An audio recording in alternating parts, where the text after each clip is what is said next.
दृश्यमान नगरी तुल्यं निजान्तर्गतं पश्यन्नात्मनि मायया बहिर्बोध भूतं यथा निद्रया यह साक्षात् कुरुते प्रबोध समये स्वात्मानमेवाद्वयं तस्मै श्री गुरुमूर्तये नमः इदं श्री दक्षिणामूर्तये।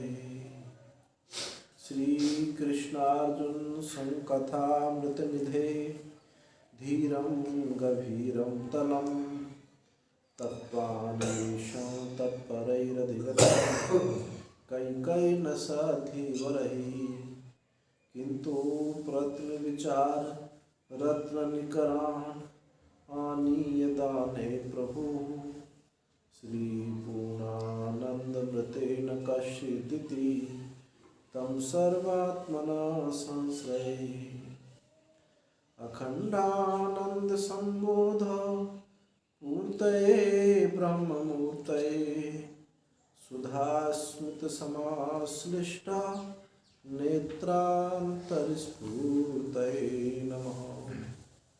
कान्तिशितामृशति निन्दित शारदेन्दो यत्रैकतो विलसिता मसितांगशोभा वृंदावने विकृत्या मुनगानसंग राधा मुकुंद युगलं तदहं नमामि राधा मुकुंद युगलं तदहं नमामि।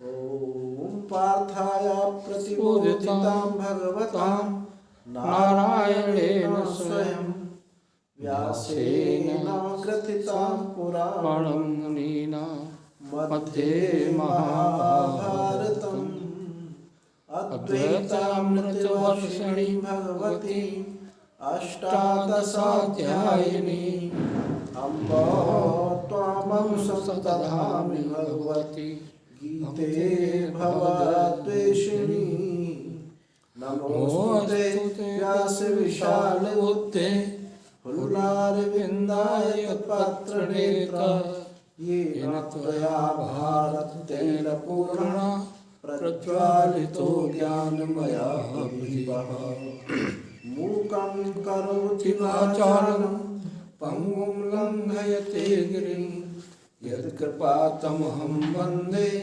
परमानन्दमाधवम् परमानन्दमाधवम्। ओम श्री परमात्मने नमः। अथ चतुर्दशोऽध्यायः। श्री भगवानुवाच परं भूयः प्रवक्ष्यामि ज्ञानानां ज्ञानमुत्तमं यज्ञात्वा मुनयः सर्वे परां सिद्धिमुत्तताः इदं ज्ञानमुपाश्रित्य मम साधर्म्यमागताः सर्गे अपि नोजायन्ते प्रलयेन व्यथन्ति चेतः मम योनिर्महद्ब्रह्म तस्मिन् गर्भं दधाम्यहं सम्भवः सर्वभूतानां ततो भवति भारतः सर्वयोनिषु कौन्तेय मूर्तयः सम्भवन्ति याः तासां ब्रह्ममहद्योनिरहं बीजप्रदाता सत्त्वमरजस्तमोऽपि गुणाः प्रकृतिसम्भवाः निबध्नन्ति महाबाहो देहे देहिनम् अव्ययम् तत्र सत्त्वं निर्मलत्वात् प्रकाशकं सुखसंगेन बन्धनाति ज्ञानसंगेन चानघः रजोरागात्मकं विद्धि तृष्णासंगसमुद्भवं तन्निबध्नाति कौन्तेय कर्मसंगेन देहिनम्।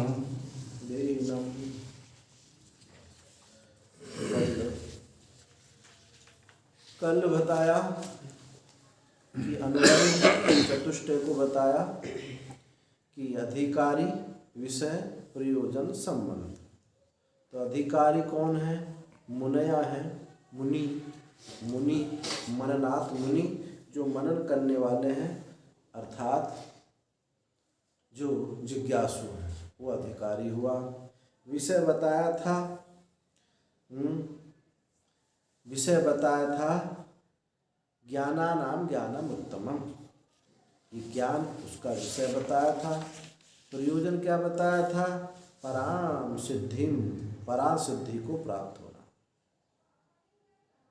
और यज्ञात्वा से संबंध बताया था कि जो उपनिषद में जिस तत्व का निरूपण किया है, गुरु मुख से उसको जान करके प्रतिपाद्य प्रतिपादक संबंध, यज्ञात्वा से संबंध बताया, पराम सिद्धि से प्रयोजन बताया, ज्ञानानाम ज्ञानम उत्तमम से विषय बताया, और मुनय से, मुनि से बताया था अधिकारी।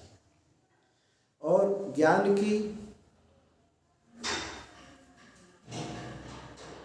ज्ञान में रुचि पैदा करने के लिए दोनों विशेषण बताए, उत्तमम विशेषण और परमम विशेषण। और उस परमात्मा का स्वरूप बताया, साधर्म मार्गता, जो उसकी साधर्मता के, उसके स्वरूपता को प्राप्त हो जाता है। और एक बात और बताई कि सृष्टि के आरंभ में उत्पन्न नहीं होता, माँ के जन्म से तो उत्पन्न होता ही नहीं, सृष्टि के आरंभ में भी उत्पन्न नहीं होता, और प्रलय में व्यथित नहीं होता, ये बात बताई। अब प्रश्न ये उठता है, फिर ये सृष्टि कैसे है? आपने कहा कि कुछ रहा ही नहीं, साधर्म आगता, अपने साधर्मता को प्राप्त हो गया, अपने स्वरूपता को प्राप्त हो गया, उसके सिवा दूसरा कुछ नहीं, वही एक अद्वैत तत्व है, दूसरा कुछ रहा नहीं।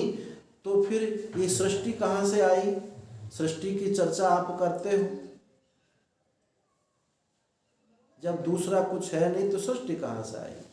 तो सृष्टि उनके लिए है जिनको ये इस तत्व का ज्ञान नहीं हुआ, उनके लिए सृष्टि एक अध्यारोप है। उस अध्यारोप सृष्टि को ही यहाँ बता रहे हैं कि कैसे सृष्टि हुई। सृष्टि प्रक्रिया उपनिषदों में अनेक प्रकार से, यानी 84 प्रकार से तो देखने सुनने में आती हैं, इसके अलावा और भी प्रकार से सृष्टि प्रक्रिया है। इतनी सृष्टि प्रक्रिया किसी न सब में अलग अलग ढंग से बताया है। इससे भी निश्चित होता है कि जो वस्तु एक होती है तो उसका एक ही तरीका से बताया जा सकता है, और जो होवे नहीं उसको अनेक तरीका से बता दिया जाएगा। अनेक तरीका से, अब कुछ है ही नहीं तो कुछ भी कहा जा सकता है उसके विषय। यदि है, वास्तविक है, तो उसको उसका वास्तविक स्वरूप ही बताया जाता है। अब सृष्टि प्रक्रिया अनेक प्रकार से, 84 प्रकार से बताई।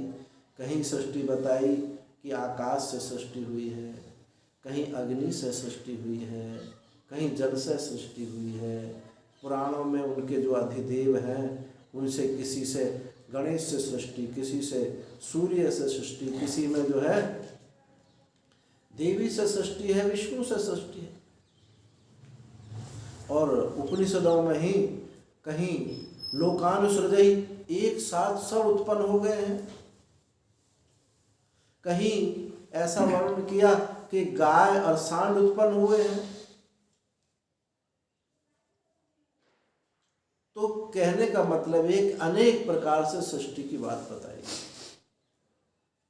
कहीं प्राण से सृष्टि हुई। ये सब पहेली क्या है?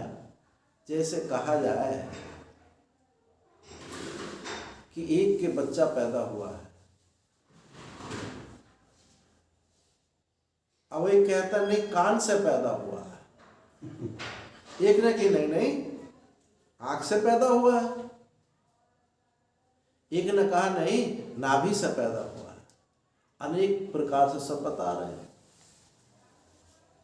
तो ये संदेह हो जाता है कि बच्चा पैदा हुआ भी है या नहीं भी हुआ है। विचार करने के लिए मजबूर हो जाते हैं। जब यहाँ सृष्टि अनेक प्रकार से बताई जा रही है। कहीं आकाश से है, कहीं प्राण से है, कहीं अग्नि से है, कहीं एक साथ उत्पन्न हो गई। तो इस पर हमको विचार करना आवश्यक है। बोध होने पर यज्ञात्वा मतम सुनते, जानने पर अमृतत्व की प्राप्ति हो जाती है, वहां कुछ रहता ही नहीं, एक ऐसा कहा जाता है। तो सृष्टि के विषय में विचार करना अत्यंत आवश्यक है। इसलिए भगवान ने यहाँ सृष्टि विचार आरंभ किया है। कैसे सृष्टि हुई, इसको इन 2 श्लोकों में भगवान बता रहे हैं। क्या बताया? मम योनिर्महद् ब्रह्म तस्मिन् गर्भं दधाम्यहम् सर्वयोनि संभवा सर्वभूतानां ततो भवति भारत। ये बताया मम योनिर्महद् ब्रह्म, जो गर्भ का स्थान है वो योनि क्या है? गर्भ जहाँ स्थापित किया जाता है, गर्भ जहाँ स्थापित किया जाता है उसको योनि शब्द कहा। तो मम योनि महद् ब्रह्म, मम क्या है? ये शुद्ध ब्रह्म है। कहते हैं कि इस शुद्ध ब्रह्म की पत्नी का नाम क्या है? तो उनका नाम है महद् ब्रह्म। वो कैसी पत्नी क्या है? वो ब्रह्म तो है लेकिन वो महद् ब्रह्म है, क्योंकि घर द्वार बिना गृहिणी के चलता नहीं है। इसलिए प्रशंसा करनी पड़ती है, प्रशंसा करनी पड़ती है कि नहीं, हम तो ब्रह्म है लेकिन तुम तो महद् ब्रह्म, महान ब्रह्म। ये प्रशंसा की। तुम तो महद् ब्रह्म, मम योनिर्महद् ब्रह्म तस्मिन् गर्भं दधाम्यहम्, मैं उसमें गर्भ स्थापित करता हूँ। तो ये पहेली क्या है? उसमें मैं गर्भ स्थापित करने वाला पिता हूँ। तो मम योनि, मेरी जो मम शुद्ध ब्रह्म, तो शुद्ध ब्रह्म माया संबलित होकर के, अब ये माया संबलित होकर के क्या हो गया? ईश्वर हो गया। तो मम स्वभूता मदीया माया त्रिगुणात्मिका प्रकृति योनि सर्वभूता नाम कारण। योनि क्या है? सब भूतों का कारण। तो मेरी जो त्रिगुणात्मिका माया है, प्रकृति है, उस त्रिगुणात्मिका प्रकृति माया में मैं अपना बीज स्थापित करता हूँ। अब यहीं से अध्यास निकलता है। अध्यास की जो चर्चा आप करते हैं, ये श्लोक अध्यास का ही निरूपण कर रहा है। तो महद् क्यों कहा उसको? ये तो हमने हंसी में कहा कि पत्नी की प्रशंसा करो तो उसको थोड़ा महान बता दो, तो इसने यहाँ प्रशंसा की। मैं तो ब्रह्म हूँ, तुम जो महद् ब्रह्म हो। तो क्या है, क्यों है महद्? क्यों है कि देखो, सर्वेभ्यो महत्वाद भरणाच्च विकाराणाम महद् ब्रह्म। भगवान भाष्यकार कहते हैं कि सब कार्यों से वो महान है, क्योंकि सबको उत्पन्न करती है, महान है, और सबको, सारे विकारों को धारण करती है। ये जो माया है सब विकारों को धारण करती है और सब कार्यों से बढ़ करके है, इसलिए ये महद् ब्रह्म है। एक रामायण है, अद्भुत रामायण, उसमें कहा सीता जी, उसमें सीता जी की प्रधानता है। सीता जी की प्रधानता है। वहाँ सीता जी कहती है कि रावण को आपने नहीं मारा है, रावण को तो मैंने मारा है। सीता जी रावण को मार के वहां चली आई। राम तो वो ज्ञान परक है, रामायण ज्ञान जो है, राम तो निष्क्रिय है, निष्कलंक है, निर्विकार है। ये राम काम, ये मारने का काम राम नहीं कर सकते। वो तो सबके सत्ता प्रकाशक है। इसलिए सीता कौन है? प्रकृति है। ये मैंने रावण को मारा। तो वही बात यहाँ है कि महद ब्रह्म है, जितना कार्य सब होता है ना, वो सब इस प्रकृति से होता है। परमात्मा तो प्रकाशक है, अधिष्ठान है। वो अधिष्ठान प्रकाशक, उसकी सत्ता मात्र से ही प्रकृति गर्भ को धारण करती है। अब दोनों तरफ से जो अध्यास होता है,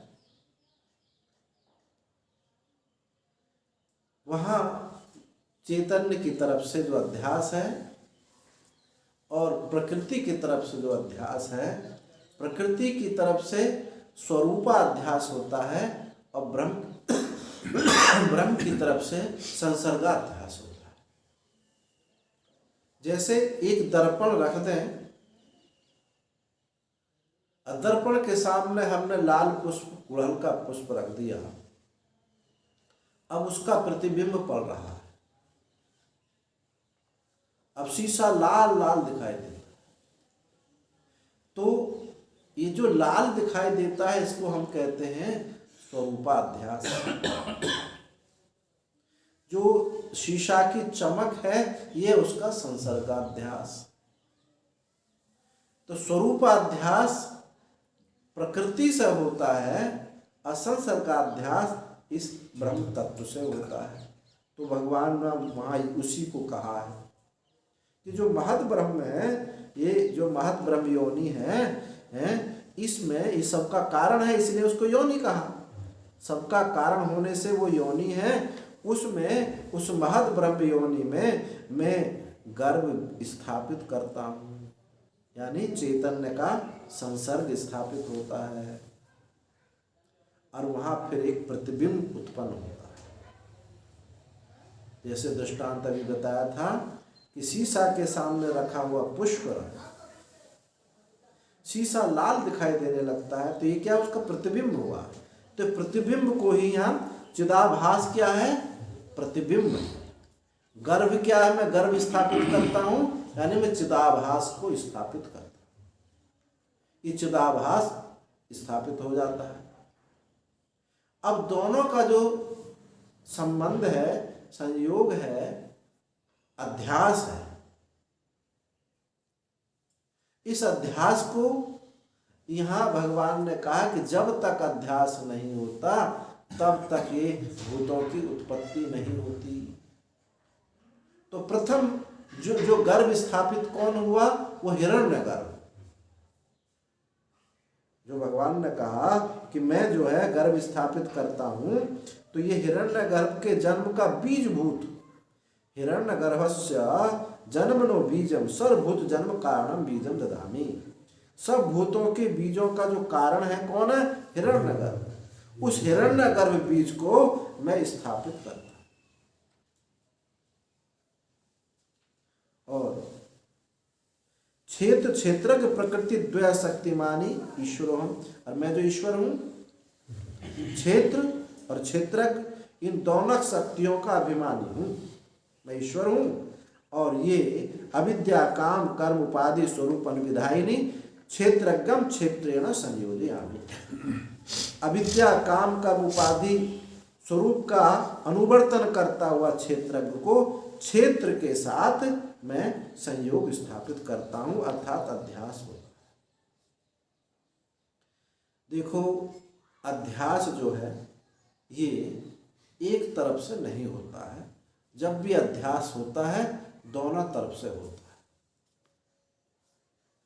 और अध्यास ये वास्तविक नहीं होता है। युष्मद अस्मत् प्रत्यगोचरयोः विषय विषयिण्योः तमः प्रकाशवद विरुद्ध स्वभावयोः। भगवान भाष्यकार कहते हैं कि दोनों बिल्कुल विपरीत हैं। एक मैं है और एक यह है। यह कभी मैं नहीं होता, मैं कभी यह नहीं होता। बिल्कुल छाया और धूप के समान बिल्कुल विरुद्ध है। फिर भी युष्मद् अस्मद् प्रत्यय गोचरयो विषय विषयियो तमः प्रकाशवद विरुद्ध स्वभाव है।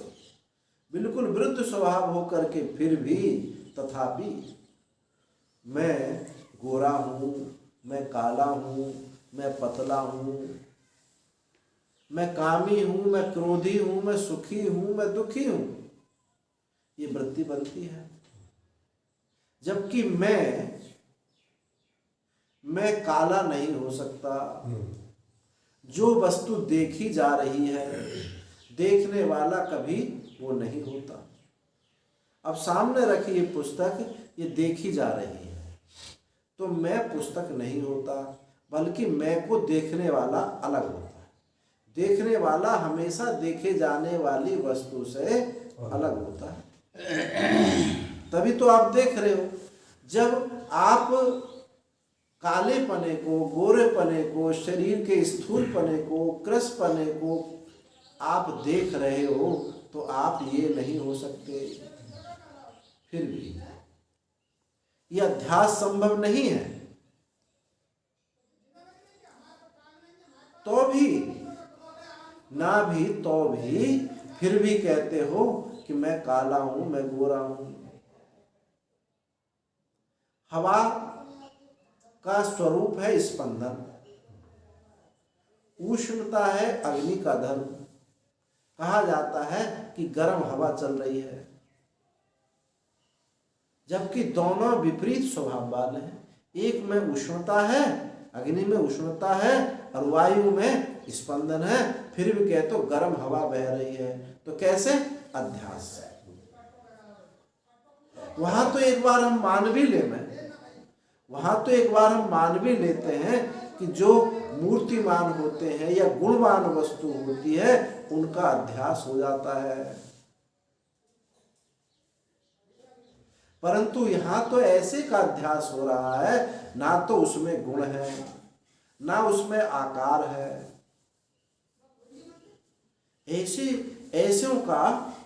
ऐसे का अध्यास कैसे संभव है? नहीं लगेगा, नहीं लगेगा, आवाज बहुत आ रही है। ऐसे का अध्यास कैसे संभव होगा? तो भगवान ने कहा कि देखो, संभव ना होने पर भी ये अनुभव में आता है कि मैं सुखी हूं, मैं दुखी हूं। जब अनुभव में आता है तो इसकी निवृत्ति भी आवश्यक है। हमको दर्द होता है तो हम उसकी निवृत्ति करेंगे। दर्द नहीं होता है तो निवृत्ति नहीं होती। गहरी निद्रा में हमको कोई दर्द नहीं होता, इसलिए वह अध्यास की निवृत्ति भी नहीं होती है। जागृत में हमको ये काटता है, महसूस होता है, तो उसकी निवृत्ति जागृत में होती है। तो भगवान ने कहा कि जो मैं क्षेत्र और क्षेत्रज्ञ दोनों शक्तियों का अभिमानी मैं ईश्वर, इस अविद्या काम कर्म उपाधि स्वरूप का अनुवर्तन करता हुआ इस क्षेत्रज्ञ को क्षेत्र से संयुक्त करता हूँ, अध्यास करता हूँ। इस अध्यास से ये उत्पत्ति होती है। क्या उत्पत्ति होती है? हिरण्यगर्भ की उत्पत्ति होती है, और हिरण्यगर्भ से ये सब भूत प्राणी सब। तो हम ये अध्यास अच्छे से समझ लें तो हमारा 50% काम बन जाता है। अध्यास को समझना बहुत जरूरी है। अतस्मित जो वस्तु है नहीं उसको वो मान लेना, इसको क्या कहते हैं? अध्यास। हम है तो कुछ और मान कुछ और लेते हैं। अब फिर उसमें उसको वो चीज ना तुम कहो तो उनको बुरा लगता है। एक महात्मा चित्रकूट में थे, उन्होंने कहाँ से बाल ला करके अपनी जटा बहुत लंबी कर रखी, करीबन जैसे आप बैठे हो इतनी दूर तक जटा, और वो स्पष्ट मालूम पड़ता था। एक सज्जन ने कहा कि महाराज आपकी जटा कुछ हमको असली मालूम नहीं पड़ रही है। अब महात्मा बिगड़ गए, इतना सुन करके बिगड़ गए। बोले असली तो तेरा बाप भी नहीं है, असली तेरी माँ भी नहीं है, ये कौन सी चीज असली दिखाई देती है संसार में? बोले गुरुजी ये तो तुम ठीक कह रहे हो, असली कुछ भी नहीं है, असली तो परमात्मा ही है। अगर ये जटा तुमको नकली दिखाई देती है, असली क्या चीज? जब सब संसार असली नहीं है तो जटा भी असली कहाँ होगी? खुद ही बोली है। तो फिर उसने कहा बाबा इसको क्यों लादते फिर रहे हो तुम? वो उसके ऊपर पन्नी लपेट लेते थे जटाओं के, पर केवल सा बंडल बना लेते थे और बुढ़े महात्मा हाथ में पकड़ के चलते थे, राम राम राम राम राम राम राम, राम राम राम राम राम राम, ऐसे चलते थे।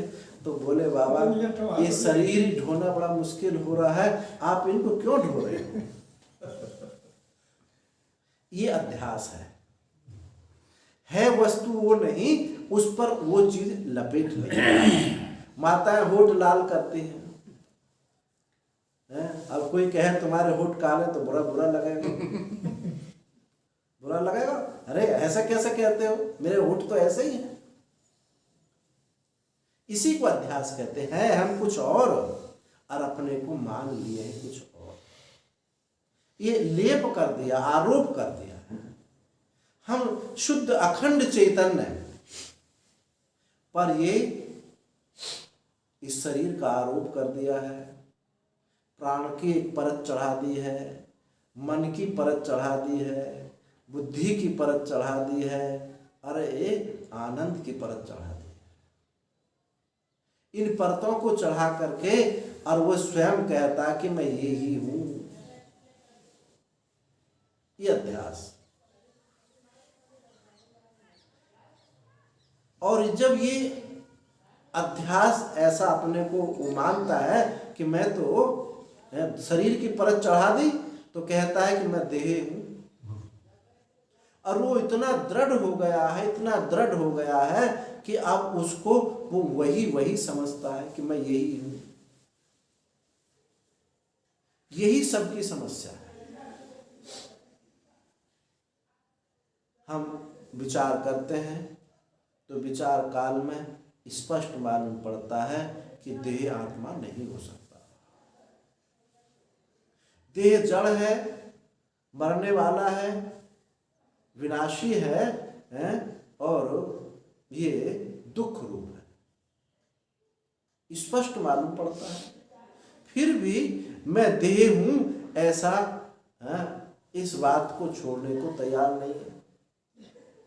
जब कहा जाए कि तू ब्रह्म है तो सीधे क्या मैं ब्रह्म हूं, तो मैं ब्रह्म की जगह शरीर सबसे पहले आ जाता है।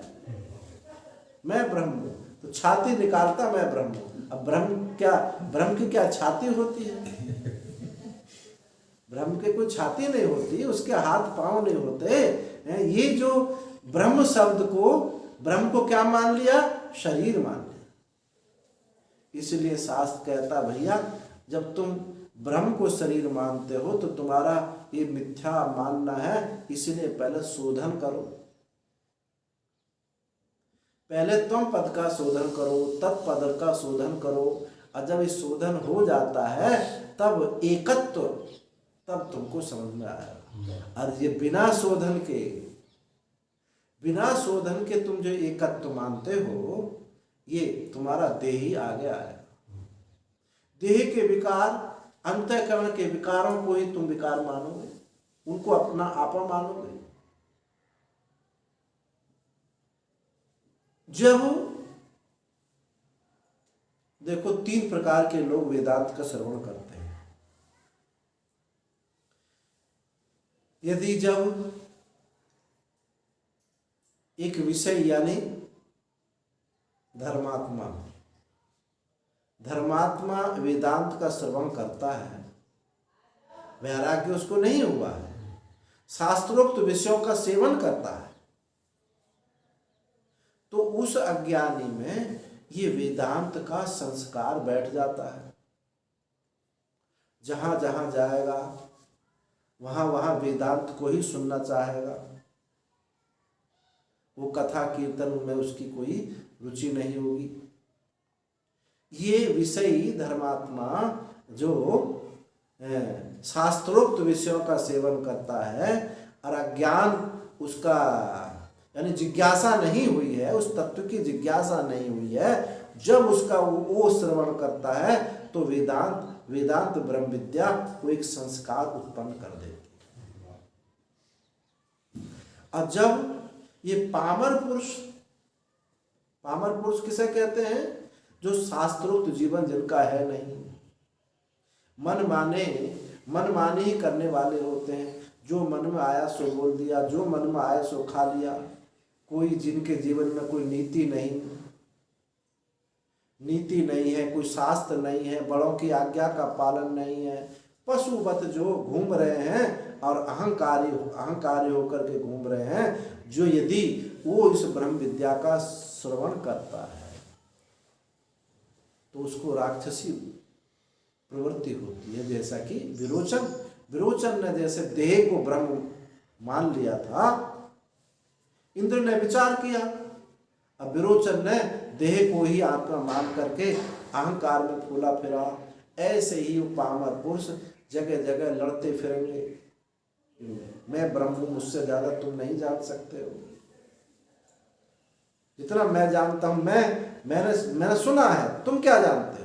ये जो सबसे लड़ना झगड़ना, सब चलती लड़ाई लेना, ये सब क्या है? ये पामर पुरुष के लक्षण। लेकिन जब जिज्ञासु श्रवण करता है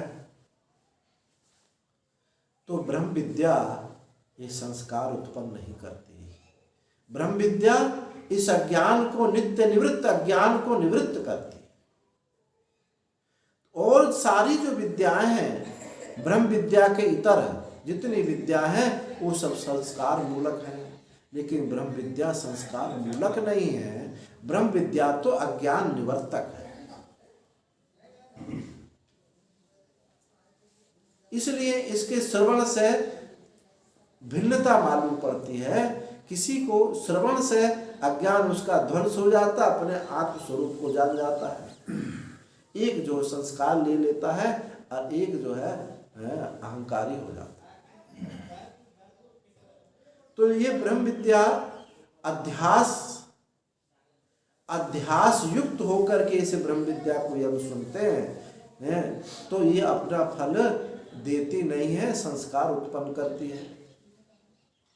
इसलिए कहा कि पहले तुम पद का शोधन करो, तत्पद का शोधन करो। अब तुम तत्पद के शोधन के अनेक प्रकार से अनेक मार्ग हो सकते हैं। तत्पद का शोधन क्या है? कि ब्रह्म है, ब्रह्म है। ये ऐसी दृढ़ आस्तिक बुद्धि उत्पन्न हो जाना, दृढ़ आस्तिक बुद्धि उत्पन्न हो जाना कि ब्रह्म है। अब वो इस पंचभूतों का अधिष्ठान है, पंचभूत नहीं है। ये तत्पद का शोधन है।